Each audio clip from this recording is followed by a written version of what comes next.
연기를 고민하는 희곡 분석. 오늘은 셰익스피어의 한여름밤의 꿈 소개하겠습니다.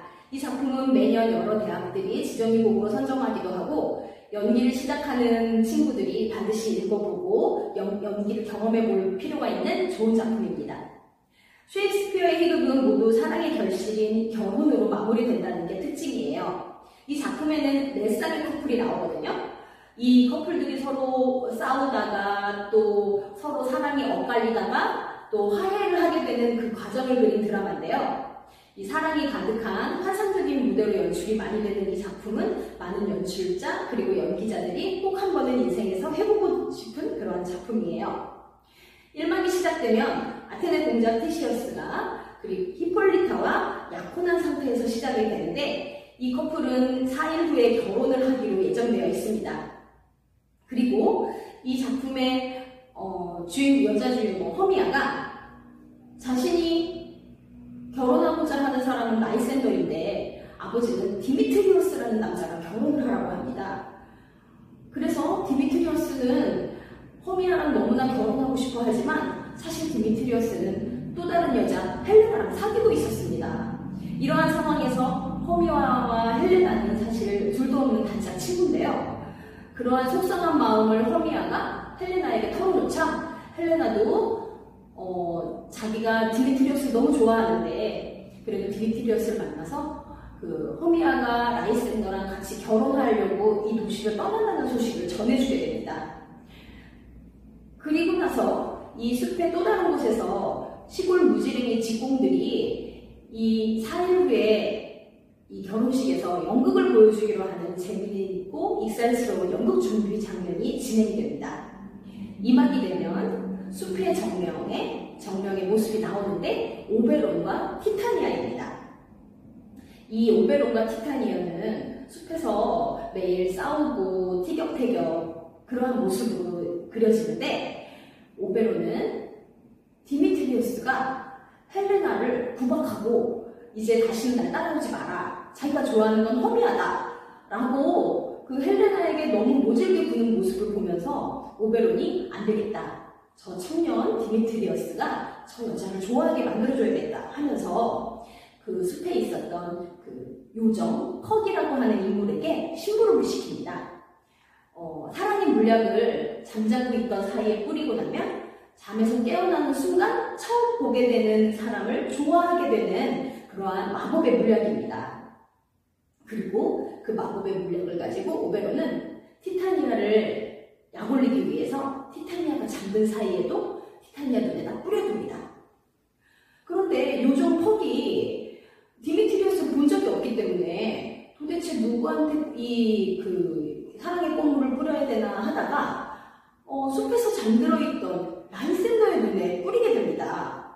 그리고 라이센더가 잠에서 깨어나 눈을 떴을 때는 그 앞에 있었던 여자는 허미아가 아니라 헬레나였어요. 그래서 그 순간 라이센더는 헬레나를 좋아하게 됩니다. 그걸 보고 이제 여러분 이 두 쌍의 커플은 서로 엇갈린 사랑을 하게 되는 것이 이 숲에서의 모습입니다. 티타니아는 잠에서 깨어난 순간 그 직공들 중에 한 명이었던 보톰이 그 당나귀 탈을 쓰고 있었는데 그 당나귀 탈을 쓴 보톰을 보고 사랑하게 됩니다. 그래서 티타니아가 당나귀를 따라다니면서 사랑한다고 말하는 그런 모습도 아주 재미있게 연출되는 그런 장면입니다. 또 오베론은 그러한 티타니아의 우스꽝스러운 모습을 보면서 아주 재미있어하고 통쾌해하거든요. 그런데 자기가 심부름을 시켰던 그 디미트리오스 눈에다가 꽃물을 뿌리고 또 그 앞에서 헬레나를 만나서 좋아하게 하라는 게 명령이었는데 그것이 잘못됐다는 걸 알게 됩니다. 그래서 엉뚱한 청년의 눈에 꽃물이 뿌려졌다는 걸 알게 되고 이제 제대로 이걸 바로잡으려고 디미트리오스가 잠든 사이에 꽃물을 뿌립니다. 그리고 디미트리오스가 깨어난 순간 헬레나를 만나도록 하죠. 그런데 이미 라이센더는 꽃물이 뿌려진 상태에서 헬레나를 만난 적이 있기 때문에 이제 헬레나를 사이에 두고 디미트리오스와 라이센더 두 남자가 좋아하게 됩니다. 그 모습을 본 허미아는 헬레나랑 심하게 다투죠. 그래서 이 4명의 남녀 이 커플들은 서로 싸우고 욕하고 때리고 하는 그 얽히고 설킨 그 숲의 난장판이 연출이 됩니다. 그래서 결국에 이 모든 것을 질서를 바로잡기 위해서 이 오베론은 그 요정 퍽에게 다시 심부름을 시켜요. 이들이 제대로 서로 짝을 찾아갈 수 있도록 하고 깨어나면 자신의 원래대로의 짝을 만나서 사랑할 수 있게 하도록 합니다. 그래서 결국 라이센더의 눈에다 사랑의 꽃춤을 다시 뿌려가지고 마법을 풀리게 해주고요. 라이센더는 허미아와 그리고 디미트리어스는 헬레나와 다시 이제 사랑에 빠지게 되는 그러한 내용으로 마무리가 됩니다.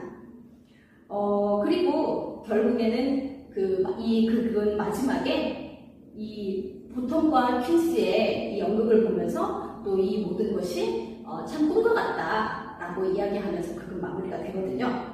네, 이제 이 작품에서 연기에 어떻게 접근해야 될까 고민하는 시간을 가져볼게요.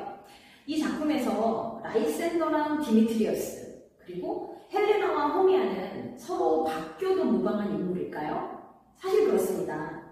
이 작품은 상황이 주는 희극이에요. 그래서 모든 걸 다 알고 있는 관객이 무대 위에서 아무것도 모르는 두 쌍의 연인을 이제 바라보면서 그 관객과 무대 사이에 그런 심미적인 거리, 즉 그걸 극적 아이러니라고 하거든요. 그런 그 무대와 객석 간의 그 알고 모르고 있는 그 정보의 차이 때문에 생기는 그 웃음, 그것 때문에 웃음이 유발되기 때문에 이 상황 희극에서 사실 이 두 쌍의 연인들은 별로 그렇게 구별될 필요가 없는 인물일 수 있습니다. 그럼에도 불구하고 연기로 접근을 해야 되는 우리들은 배우들 자신만의 성격 구축을 해야만 할 것입니다. 예를 들어서 헬레나가 뭔가 도발적이고 과감한 여인이라면 허미아는 보다 좀 수줍고 아니면 요조숙녀 같은 모습으로 한다거나 뭔가 대조적인 해석이 필요한 그러한 작품이에요. 그래야만 관객이 어떤 구분된 캐릭터로 인식하기에 더 수월하기 때문입니다. 그리고 이 작품은 그 유아나 초등학생들도 관람이 가능하도록 만들어진 요소가 많아요. 일단 시각적인 스펙타클이 굉장히 환상적으로 연출되기에 용이하고요. 또 보텀이 당나 기타를 쓰고 연기하는 장면은 정말 아동극으로 연출하기 쉬운 장면이에요.